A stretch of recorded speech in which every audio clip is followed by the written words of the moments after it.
اور استاد نواز شاہ صاحب وہاں تھے جلال پور ننگیانہ میں، حافظ سبتین صاحب میرے کلاس فیلو تھے۔ آپ کی طرح میں بھی چونکہ ان شیعہ گھرانے سے تعلق رکھنے کی وجہ سے اتنی مجالس سے محبت، اتنی عزاداری سے محبت کہ ہر آنے والا ذاکر واعظ ہمارے سر آنکھوں پر، جیسے آج بھی جیسے ہوتا ہے، ان کی گاڑی کو چوم رہے ہوتے ہیں، ان کے ڈرائیوروں کو لوگ سلام کر رہے ہوتے ہیں، لیکن حقیقت سے اتنے دور انہیں نہیں پتہ ہوتا کہ یہ آنے والا خطیب واعظ ذاکر ہمیں دین دے رہا ہے یا دنیا لے رہا ہے۔ 1 لاکھ سوا لاکھ روپیہ آن لائن پیسہ نہ ہو تو ہم حسین کا ذکر کر نہیں سکتے۔ اس بات پہ نہ مجھے اعتراض ہے، نہ دینے والوں کو اعتراض ہے، لینے والوں کے لیے تو خیر بنگلے ہی بنگلے ہیں، لیکن میں عرض کروں گا جو ہمیں وہ بات دیتے ہیں وہ کیا؟ میں اگر گنوں تو یہاں میرے خیال 100 آدمی نہیں ہوں گے۔ دینی لوگ مساجد میں اور مدارس میں اور ان درسوں میں 50، 100، 150، 200، 250 آدمی کو تبلیغ کر کے انہیں راہ راست پہ لاتے ہیں، اور اسی سٹیج حسینی سے 20,000 کے اجتماع میں خطیب ذاکر واعظ آ کر بے دینی پھیلا کے چلا جاتا ہے۔ ہم واہ واہ بھی کرتے ہیں، نوٹ بھی نچھاور کرتے ہیں۔ ناراض تو نہیں میری اس بات سے؟ شاید آپ کے علم میں ہوگا قائد ملت جعفریہ اور حافظ ریاض الحسن نجفی صاحب نے 2 سال پہلے علماء الذاکرین کانفرنس میں میرا نام لے کے ذکر کیا تھا۔ آج ہم اسی بات پہ لگے ہوئے ہیں، جو اس سٹیج کو گندہ کرنے والا ہے ہم اسے گندہ کریں گے، چاہے اسے لندن بھاگنا پڑے، چاہے اسے اس ملک میں رسوا ہونا پڑے۔ انشاءاللہ اگلے مہینے میں 2 قسطیں اور آ رہی ہیں۔ جو یہ لوٹ مار کریں بے شک مومنین کو، لیکن بے دینی نہ پھیلائیں۔ مجھے ہو گئے ہیں 63 سال لاہور میں۔ سن 60 میں میں لاہور گیا تھا مولانا محمد یار شاہ صاحب قبلہ سے حفظ سے فارغ ہونے کے بعد۔ مولانا عباس صاحب بھی میرے ساتھ تھے۔ عرض یہ کرنا چاہتا ہوں کہ تجرباتی زندگی میں ہم نے اندازہ لگایا ہے کہ بے دینی پھیلانے والے زیادہ، دین کی خدمت کرنے والے تھوڑے، لیکن جب تک انہیں ڈنڈا پیرے بگڑے تگڑیاں دا قائد ملت جعفریہ علامہ ساجد علی نقوی، حافظ ریاض الحسن صاحب، شیخ محسن علی نجفی صاحب نے نام لے کر یہ کہا تھا۔ اب ہم یہی کام کر رہے ہیں کہ جب بھی کوئی سٹیج پہ، میں کس طرح عرض کروں، 25 سالہ خطیب مفتی عبدالعلی نام قصر بطول ملتان میں پیش نماز، لاہور میں پیش نماز، جو بہت بڑا مرکز کہلاتا ہے، آج کل وہ علی اللہ کا مرکز ہے اور حقیقت ہے۔ وہاں پر ایک خطیب نے خطاب کیا، جب 8ویں مجلس پڑھنے لگا اس نے کہا کل میں مجلس نہیں پڑھوں گا۔ میں جس ادارے میں بیٹھا ہوں نا، اس کے جس مقصد کے لیے یہ پروگرام ہے اس کا خلاصہ عرض کرنے لگا ہوں۔ اس خطیب نے کہا کہ کل میں مجلس نہیں پڑھوں گا اور آئندہ کبھی نہیں پڑھوں گا۔ اس نے کہا کیوں؟ انہوں نے کہا میں نے پچھلے سال بھی محرم پڑھا، آج میں 8ویں محرم تک مجلس پڑھ چکا ہوں، میں جو پڑھتا ہوں اس پر آپ عمل تو کرتے نہیں۔ انہوں نے پوچھا جی حکم فرمائیں۔ انہوں نے کہا جی یہ جو مولوی ہے پیش نماز ہے آپ کا عبدالعلی، یہ پچھلے سال بھی پہلے بھی 25 سال سے یہ تشہد میں علی ولی اللہ نہیں پڑھتا، اور اس کو آپ نے رکھا ہوا ہے، میری تقریروں کا کیا فائدہ؟ میں اس موضوع پہ بات نہیں کرنے لگا، جو بات کرنے لگا ہوں وہ سننا، ذرا توجہ سے فرمانا۔ ان خبیثوں نے دوسرے دن انہیں نکال دیا، جس کے بچے بھی وہاں پیدا ہوئے، جوان ہوئے، خدمت کی وہاں، سینکڑوں بچے انہوں نے قرآن پڑھائے، انہیں وہاں سے 25 سال کے بعد راتوں رات وہاں سے نکلنا پڑا۔ یہ لاہور کا مشاہدے والا واقعہ سنا رہا ہوں۔ اور یہ عالم کون تھا؟ توجہ فرمانا، جس نے اپنی تقریر کے دوران یہ الفاظ کہے کہ 10ویں محرم تھی، حسین زخمی تھے، یہ الفاظ اس کے ہیں جو میں آپ کو سنا رہا ہوں۔ اللہ نے کہا حسین میں آپ سے ملنا چاہتا ہوں۔ اللہ نے کہا حسین میں آپ سے ملنا چاہتا ہوں۔ حسین نے کہا ابھی میں فارغ نہیں۔ آپ استغفر اللہ کہہ رہے ہیں، وہاں جناب داد مل رہی تھی، میں فارغ نہیں۔ تھوڑی دیر کے بعد یہ بھی اس کے الفاظ۔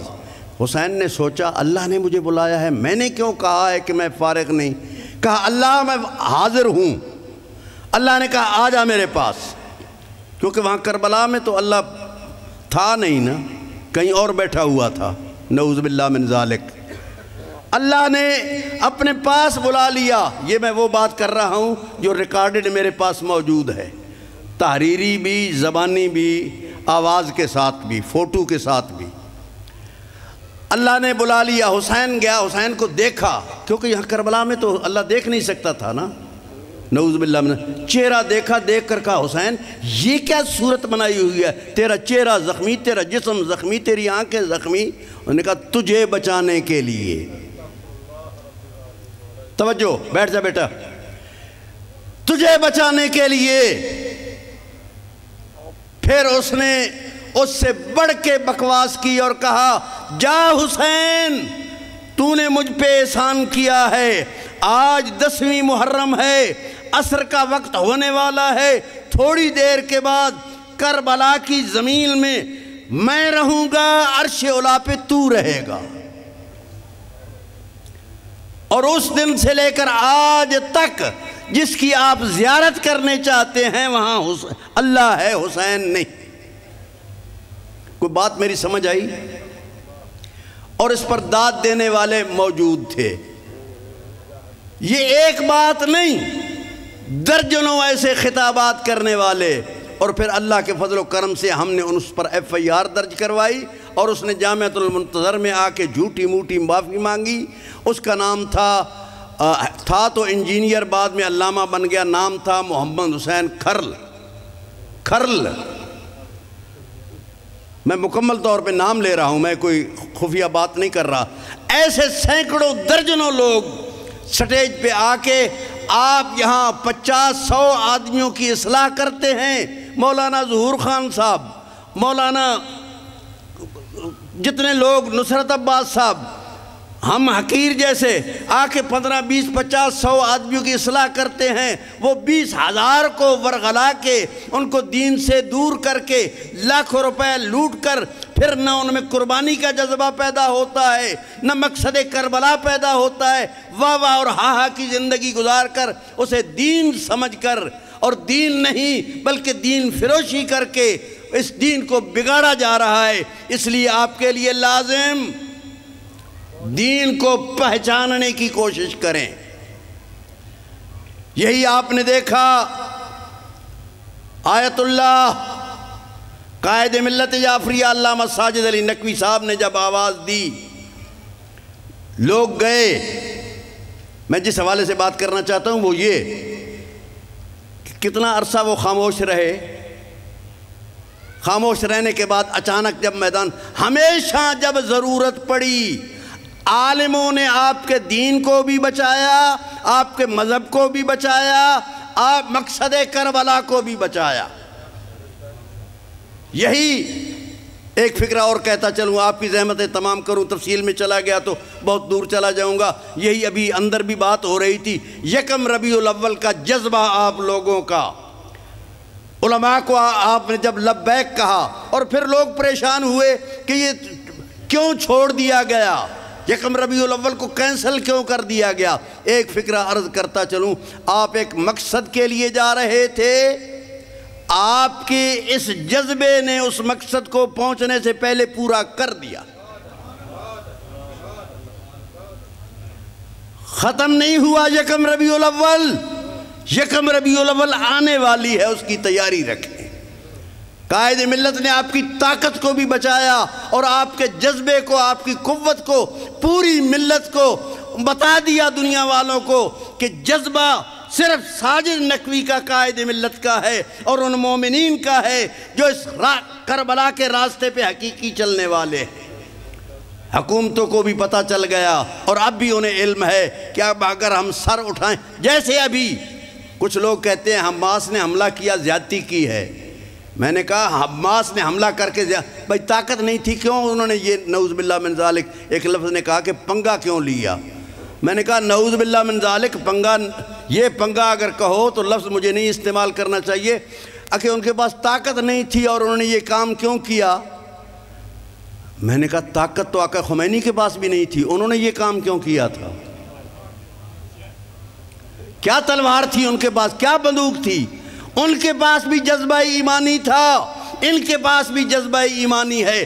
سب سے بڑی قوت و طاقت جو فتح حاصل کی ہے حماس نے، حزب اللہ نے، لبنان والوں نے، آپ مومنین نے جو طاقت حاصل کی ہے، ایک ہوا بنایا ہوا تھا۔ آپ جانتے ہیں نا، ہمیں بچپنے میں مائیں کہتی تھی ہوا آیا، ہوا بنایا ہوا تھا اسرائیل کو۔ اس حملے نے بتا دیا وہ ہوا نہیں ہے، وہ بھوا ہے۔ ہوا نکل گئی اور ایک بات ذہن میں بیٹھا، اس کے پاس ایسی ٹیکنالوجی، ایسی ٹیکنالوجی، ایسی ٹیکنالوجی، او بھائی دین سے بڑھ کے کوئی ٹیکنالوجی نہیں، حق سے بڑھ کے کوئی ٹیکنالوجی نہیں۔ آج یہ ثابت ہو رہا ہے، امام زمانہ جب تشریف لائیں گے کہتے ہیں کہ ہر زبان میں گفتگو ہوگی، کعبے کے ساتھ کھڑے ہو کر جب خطاب لوگ یہ کیسے ہو سکتا ہے؟ اور اپنی آنکھوں سے دیکھو، ایک مقام پر بیٹھ کر ہم بات کرتے ہیں، 10 زبانوں میں اس کا ترجمہ ہو کے بات ہو رہی ہوتی ہے۔ یہ دلیل ہے امام زمانہ کے اس خطاب کی۔ اسی طریقے سے یہ ثابت ہو گیا کہ اسرائیل ہوا ہے، اور وہ ہوا ہے جو خیبر میں تھا۔ یہ خیبر والا ہوا ہے۔ ادھر علی آئے، خیبر فضا میں اڑ گیا۔ آج علی والے آئے، اسرائیل فضا میں اڑ گیا۔ انشاءاللہ فتح نصیب ہوگی۔ یہ قوت و طاقت، اور یہ قوت و طاقت ہمیں دی کس نے ہے؟ اپنی بات، اللہ اکبر، نعرہ حیدری۔ یہ درس کربلا کا ہے، خوف بس خدا کا ہے، یہ درس کربلا کا ہے، کہ خوف بس خدا کا ہے۔ نعرہ حیدری، یا علی یا علی یا علی یا علی مدد حق ہے۔ یہ قوت و طاقت ہمیں علماء حقہ نے دی ہے۔ کوئی طاقت نہیں تھی باقر ہندی کے پاس۔ بس مختصر بات کر رہا ہوں، نتیجہ یہاں لا رہا ہوں۔ سدھو پورہ میں ایک عالم تھا جس کا نام باقر ہندی کہتے ہیں، علامہ باقر ہندی چکڑالہ کے، اور وہیں کے ہمارے استاد حافظ ریاض صاحب کے استاد حافظ قاسم شاہ صاحب جو یہاں بھی پڑھاتے رہے، اور استاد نواز شاہ صاحب جلال پور ننگانے والے۔ باقر ہندی، میں دلیل یہ دیا کرتا ہوں کہ یہ جو دین ہے نا، دین کا ایک درخت ہے، دین کا ایک اس کا ایک اصول ہے، اصول کہتے ہیں جڑوں کو، اور یہ درخت ہے اسلام کا، اور اس کی شاخیں ہیں فرع۔ اصول جو ہے زمین میں چھپا ہوا ہوتا ہے، اسی کو کہتے ہیں عقیدہ۔ توجہ فرما رہے ہیں؟ چھت پہ کھڑے ہو کے کہیں اللہ ایک ہے، اللہ ایک ہے، 12 امام ہیں، 12 امام ہیں، کہنے کی ضرورت نہیں، اس پر عقیدہ رکھنا دلائل کے ساتھ۔ اور فروع کسے کہتے ہیں؟ جو سامنے نظر آئے۔ نماز نظر آئے، روزہ نظر آئے، حج، اور اگر نماز، روزہ، حج، زکوٰۃ نظر نہ آئے تو سمجھ لو کہ عقیدہ درست نہیں ہے۔ پھر میں لفظ کہتا ہوں، کل دین کا ایک درخت ہے جسے اس دین کہتے ہیں، اس کا تنا ہے اور اس کے نیچے ہیں اصول، توحید، عدل، نبوت، امامت، قیامت، انہیں اصول، جڑیں کہتے ہیں۔ جڑیں مضبوط ہوں تو فروع نظر آتا ہے۔ نہیں توجہ کر رہے، میں آخری، وہ جیسے کہتے ہیں ذاکر کہتے ہیں دوڑا، میں بہت بڑا دوڑا پڑھنے لگا ہوں جو علامہ علی نقی صاحب نے لاہور میں پڑھا تھا، اللہ ان کے درجات بلند فرمائے۔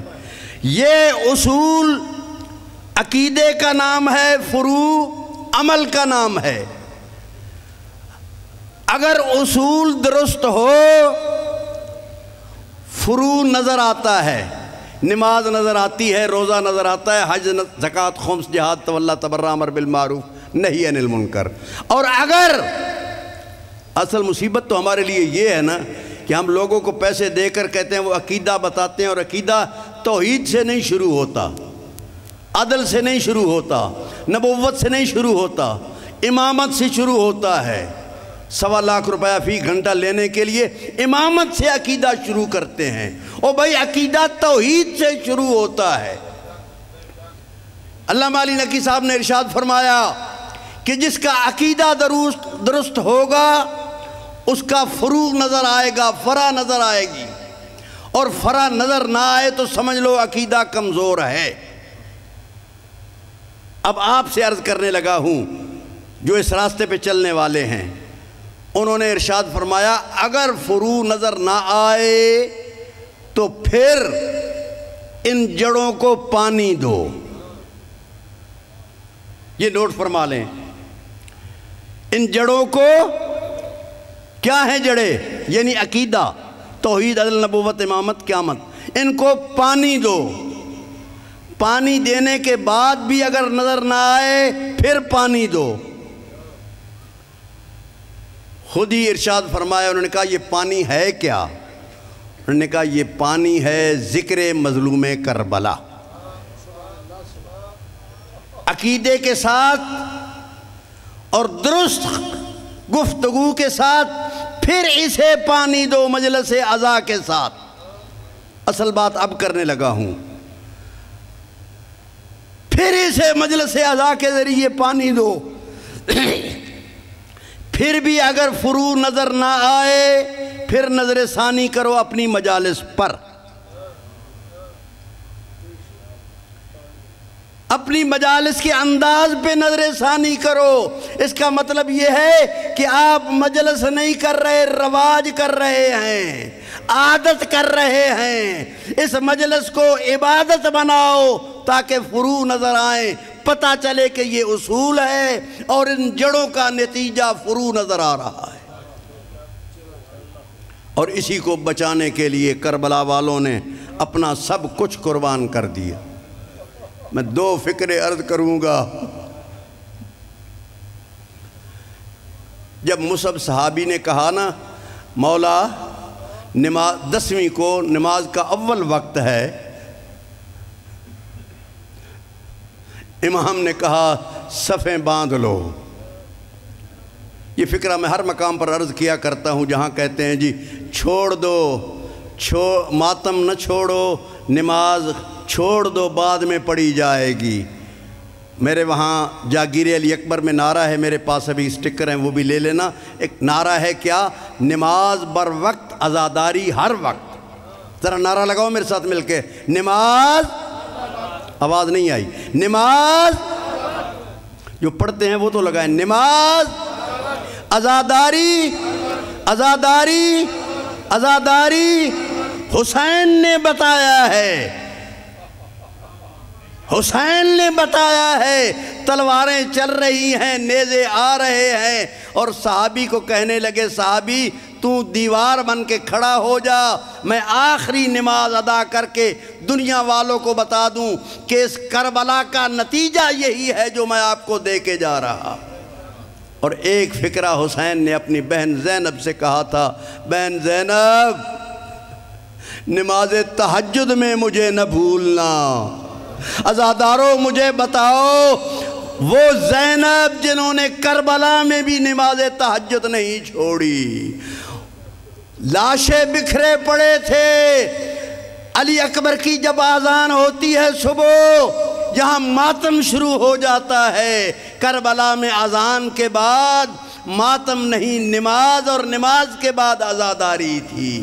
میں آخری لفظ یہی عرض کروں گا، اذان علی اکبر کے بعد سنت نماز کربلا ادا کرنے کے بعد ماتم داری کیا کرو، تاکہ پتہ چلے کہ ہم کربلا والے حسینی ہیں، اور کربلا والے حسینی نمازی ہوا کرتے ہیں اور نمازی ماتمی ہوا کرتے ہیں۔ یہ ہمیں دین نے بتایا، علامہ محمد حسین نے بتایا، علامہ شیخ محمد حسین نجفی سرگودہ مرحوم نے بھی بتایا، علامہ محمد یار شاہ، علامہ گلاب شاہ نے بتایا۔ خالق کائنات ان مرحومین کے درجات کو بلند فرمائے، جنہوں نے ہمارے سر پہ امامہ بھی رکھا، دین بھی بتایا، اور آج اگر کوئی دیندار نظر آ رہا ہے تو انہی علماء کی محنتوں کا نتیجہ ہے۔ خداوند عالم کی ذات ان کے درجات کو بلند فرمائے اور ہمیں ان علماء کے نقش قدم پر چلنے کی توفیق عطا فرمائے۔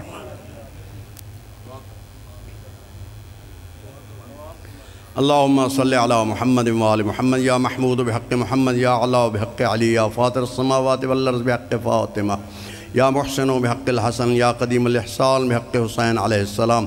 بار الہا، یہ 2 دن سے جو ذکر جاری ہے خالق کائنات، مقصد کربلا کے مطابق جو گفتگو ہو رہی ہے، خالق کائنات اسے اپنی بارگاہ میں شرف قبولیت عطا فرما۔ علامہ محمد حسین کے درجات کو بلند فرما، انہیں اعلیٰ علیین میں جگہ عطا فرما۔